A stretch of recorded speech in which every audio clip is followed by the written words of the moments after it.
Welcome back to another video. My name is Matt and I help people overcome retroactive jealousy. In this video, I'm going to talk to you about 4 daily habits that will cure retroactive jealousy. Not just cure retroactive jealousy, but change your life in the process.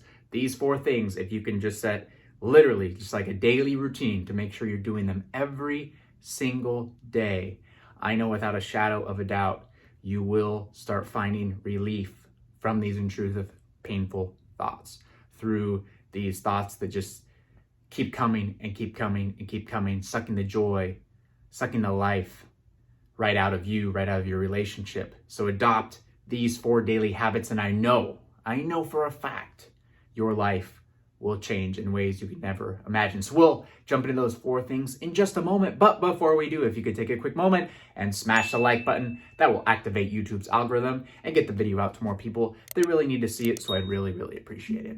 All right, the first daily habit that you want to adopt when it comes to overcoming retroactive jealousy is meditation. Meditation is the secret weapon, the game changer, the life changer when it comes to overcoming retroactive jealousy. Remember, these thoughts that we're getting are causing a very painful emotion to arise within us, right? This painful emotion is anxiety. And over time, the more and more we experience anxiety on a regular basis, it basically makes our nervous system skyrocket. It basically puts us on this constant alert mode at all the time, constant anxious mode all the time, right? That even the smallest little thing can set off a trigger within us because our nervous system is so overactive that instantly we get anxiety.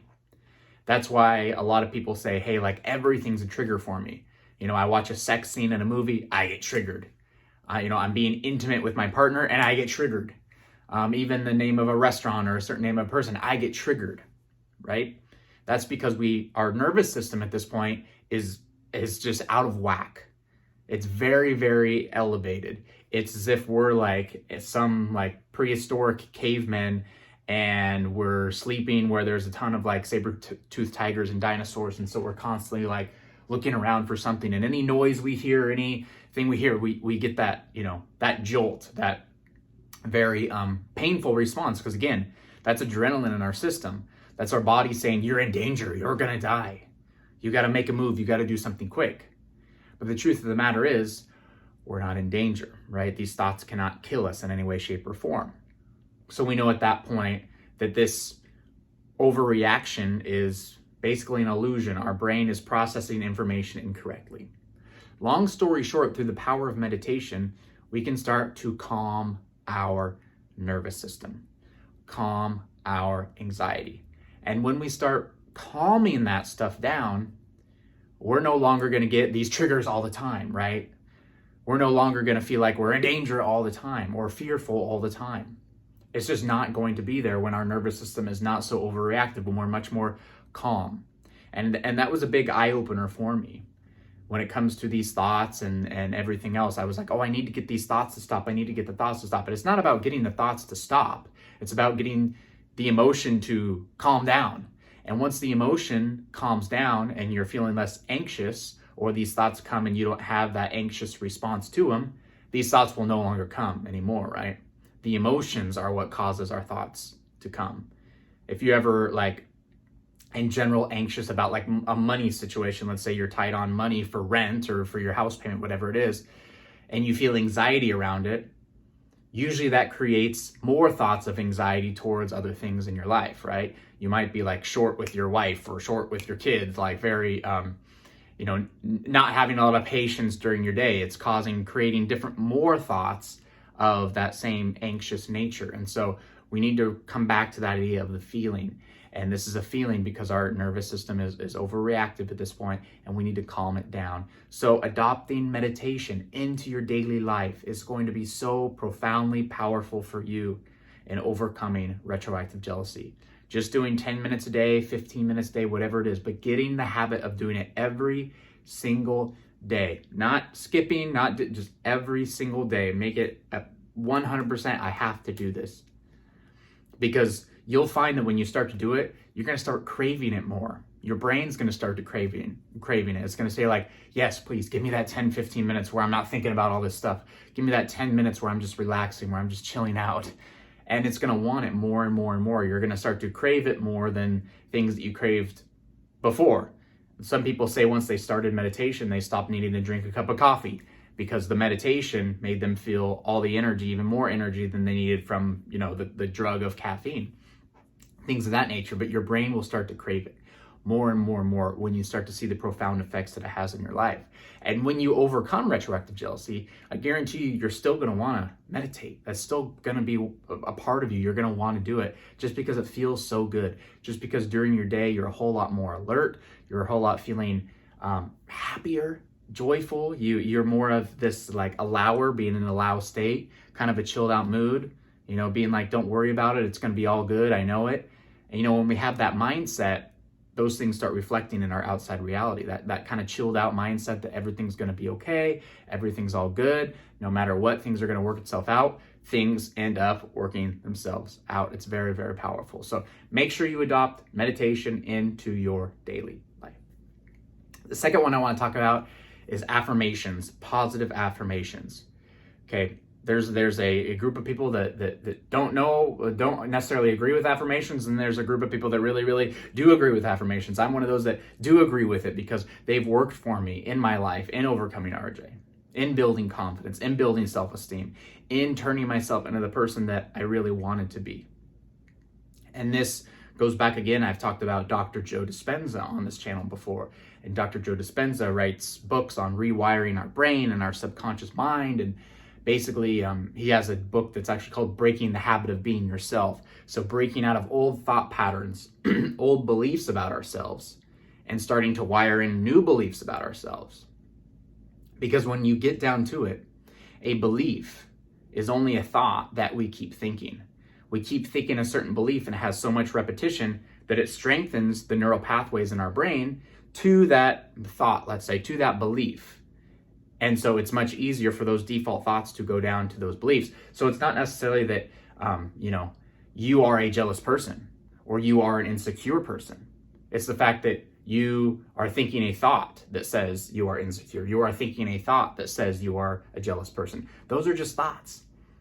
And all thoughts can be changed just as easily as we can think, oh, I'm very insecure. Oh, I don't have a lot of self-worth, whatever it is. You can easily think a thought that says, no, I'm confident. I know my self-worth. I know my uniqueness to the world. There's no one else like me on this planet. Those positive things that are actually of the truth. We can think those, but it's about repetition and continuing to repeat those things. Even when we're not feeling like it, repeat them. And that's where affirmations come into play. Writing down who it is you want to be in the present tense. If you want to have more confidence, I am the most confident person in the world. That could be an affirmation. And read it to yourself. I am the most confident person in the world. And feel it. I am. Because as soon as you say I am, that's your truth. Anything that follows is your truth. Because again, it's just a thought. Everything is always just thought. And the more we think a certain thought, the more it becomes a belief. So over and over and over again, repeat affirmations of what you want your life to be like, of how you want your relationship to be. And use those instead of these retroactive jealousy thoughts that are coming in, or these thoughts of insecurity that come in. Replace these thoughts. Anytime these retroactive jealousy thoughts come in, let them come in, but then replace it. No, my relationship is divine. Me and my partner are a perfect match. I don't live in the past. I don't live in the future. I live right now in the present. I let go of the past. Whatever that affirmation is for you. But it's definitely life-changing when you can adopt this in every single day. And this isn't stuff that I'm making up. You can look up, major CEOs of companies, very highly successful people, and they'll tell you, I used affirmations to get to where I used affirmations to drive me, to get me to the next level, to keep me going, to replace those negative thoughts, that negative voice inside my head. I replaced it with what I wanted to hear, and that was through the power of affirmations. So make sure you write down, I am what? I am what? I am what? What do you want to be? Do you want to have more confidence? Do you want to feel more love in your life? Do you want to feel self-love? Do you want to have more money in your life? Do you want to feel more abundant? Start using affirmations today, and it will have a profound effect on your life tomorrow. The third daily habit we want to adopt in overcoming retroactive jealousy is reading or listening to self-development content. We have to constantly continue to develop ourselves, to feed ourselves good thoughts, positive outlooks on life, positive images in our mind. The only way to do that is to hear positive things. It's very easy to turn on the news and things like that and hear about what's wrong everywhere and that the world's going to end very soon and we're running out of, air to breathe, it seems like. It's very easy to do that, but we have to tune that stuff out. We have to tune that out because that doesn't serve us. Okay. A lot of the stuff they've been saying that something bad's going to happen, this is going to end, we're going to run out of this supply. They've been saying it for hundreds of years, and we're still here. Everything's fine, but people have been listening to it for so long that they start adopting this negative mindset that, this bad thing's going to happen, or, this bad thing. I was reading a book the other day that was written in 1910. And in that book, they were talking about certain foods that people were worried about they were going to run out of, and the sun and all these different things that it was going to run out because the world was overpopulated, and within the next 30 years things were going to be obsolete and da-da-da-da-da. And the author of this book was saying, no, they're like basically saying that we live in like this world of abundance, and we'll never run out of stuff. The universe, whatever, will keep creating more and more and more and more and more of it. And so the book was just like, let's see 100 years from now if we have ran out of potatoes, or if we've ran out of this, or that everyone thinks. And it's like, no, we have not. You know what I mean? So it's like, but the news and these negative things keep telling us, because they want our attention, right? And they get our attention through negativity. So they're going to put the most negative spin on things to get us our attention, or to suck you in this way. But we have to be done with that. We really have to be done with that. As soon as I turned off the news and turned off anything that I knew would go against my path, you know what I mean, where I want to be in life, life opened up for me. In incredible and amazing ways. Because again, our thoughts and how we feel and our emotions, what we feel in here, reflect to the outer world. So when we're constantly listening to things that are beneficial to us, like self-help, self-development, how to make yourself better, how to think better thoughts, these sorts of things, when we put that as a daily habit and listen to it every single day, that becomes us. We gain that knowledge, and that knowledge is power. That knowledge is power. Without even necessarily needing to do anything else, we start learning, because this all just gets implanted in our head, into our subconscious mind, and it becomes us. So find some podcasts, positive-minded podcasts, or like from motivational space, like Les Brown, Tony Robbins. He's got some good content. Any of those guys. There's a couple females too, and I forget. Her last name's Brown. I forget her first name, but she's very popular too. For podcasts. YouTube, you're already here. That's a fantastic place. Sometimes I just type in self-development on YouTube, click enter, and listen to some motivational talks or whatever it is, or interviews with certain CEOs that have found success. But that is the gateway to changing your life, is to develop yourself, weaponize yourself, teach yourself to be so incredible, to be so amazing at the things that you want to be amazing at. And it basically makes you indestructible to retroactive jealousy, indestructible to general jealousy, indestructible to negative things coming in your life. You build like this almost force field around you, that anything that comes your way has no effect on you. So when you build yourself up in here, nothing on the outside can bring you down. Nothing. You will be stronger than all of it. The fourth one we're going to talk about today is the comfort zone, the daily habit, the comfort zone. We need to make a daily habit of stepping outside our comfort zone. And this is very, very important. Everything I've ever watched on self-development, or building yourself up, or overcoming a certain whatever condition, it always talks about the comfort zone. When you step outside of your comfort zone, when you do things you are not comfortable doing, when you express vulnerability, when you do things when you don't feel like doing them, when you do things that might seem embarrassing, but you do them anyway, it automatically builds confidence within you. It automatically builds confidence. Once you take that step forward out of your comfort zone expands. Once you take another step, it expands more, expands more, expands more, expands more. Pretty soon, you're invincible. That's very true. Pretty soon, nothing can take you down. Okay? Stepping out of your comfort zone also allows you to build a friendly, basically become friends with, let's say, with negative emotion. Because a lot of retroactive jealousy is not liking the feeling of negative emotion, saying this emotion's wrong, this is bad, I shouldn't be feeling this way. But when we purposely start stepping out of our comfort zone, yes, it's uncomfortable, we feel the negative emotion, but we almost become friends with it in a way where we know, okay, I'm feeling the negative emotion, this is my comfort zone, let me take it a step further. Let me take it a step further. It's almost like a sign. You almost get comfortable feeling discomfort. You're like, yes, this is it. This is where my truth lies. This is where my power lies. I got to keep going. I got to keep pushing. Neil Donald Walsh, the author, says you should try to be uncomfortable 6 times a day. 6 times a day. And so I have in my phone a discomfort tracker, I call it. And I write 1, 2, 3, 4, 5, 6 every day. Not every day do I get to 6, I'll admit that. But I at least try to do 6 things every day that make me feel uncomfortable, purposely uncomfortable, to keep expanding that comfort zone. Whether that's just like something like taking a cold shower that's very uncomfortable, or, going for a run or exercising or something when I really don't feel like it, that's uncomfortable, I do it. Or, making a phone call to somebody that I've been putting off for a long time that I just dreading doing something like that, or going, I don't know, to the DMV and getting something, whatever it is. But try to put yourself outside of your comfort zone. It could be as simple as that. Or it can be taking more risks, like here on YouTube, making videos that maybe don't conform with what maybe people think should be on like a channel like this, and really kind of expanding the horizons, making more on like self-awareness, kind of higher self videos, different things like that. The more I started kind of taking this channel into my own mold and away from what I think people thought they needed to hear and into things that I know they need to hear, right? Because it was my own experience too.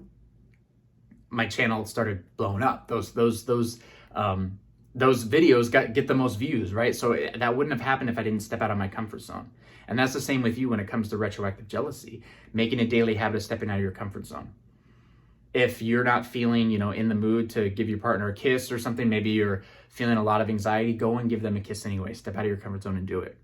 I know a lot of people are very nervous to be intimate with their partner while they're experiencing retroactive jealousy, because they're worried of the feelings that might come up, worried they won't perform very well, whatever the case is. Step out of your comfort zone and do it anyway. Step out of your comfort zone again and again and again. And you're going to build yourself up more and more and more, and you're going to create... You're going to become invincible. Really, that's what it comes down to when you keep expanding more and more and more, and look at that comfort zone as just another challenge to overcome and get to the next level, get to the next level, get to the next level. You can't go wrong with that. You can't go wrong. So keep every day nudging yourself more and more and more out of that little box, out of that little bubble, that we put ourselves in. We got to nudge ourselves more out of that, and that will completely change our life in incredible ways. So those are the 4 daily habits that if you adopt them every day, you will cure retroactive jealousy. All of them so powerful, all of them so life-changing. And again, it won't just cure RJ, it will change your life. So even after you're out of retroactive jealousy, you can continue this on. And it's going to build you up in your relationships and your friendships and your businesses and your jobs. And just the well-being in your life is just going to keep extending out more and more and more, building up more and more and more, again, into the absolute incredible life that you deserve to have. So if you enjoyed the video today, please take a moment and smash the like button so we can get the video out to more people that need to see it. Also subscribe to the channel if you have not already done so. Click the notification bell so you are alerted every time I post a new video. And once again, if you want any extra help in overcoming retroactive jealousy, please check the links in the description below. I have my Retroactive Jealousy Master Course on sale now. I'm doing a limited time special, 90% off. You get all of my courses I've ever created, all of my specials I've ever created, all bundled into one course. Plus it comes with 90 days of free email coaching. I'd love to be able to help you take this thing down, retroactive jealousy down once and for all, and you can do it with this course. So please check that out in the links in the description below before you go. That's it for me today. I hope you have a fantastic day. I'll see you in the next video.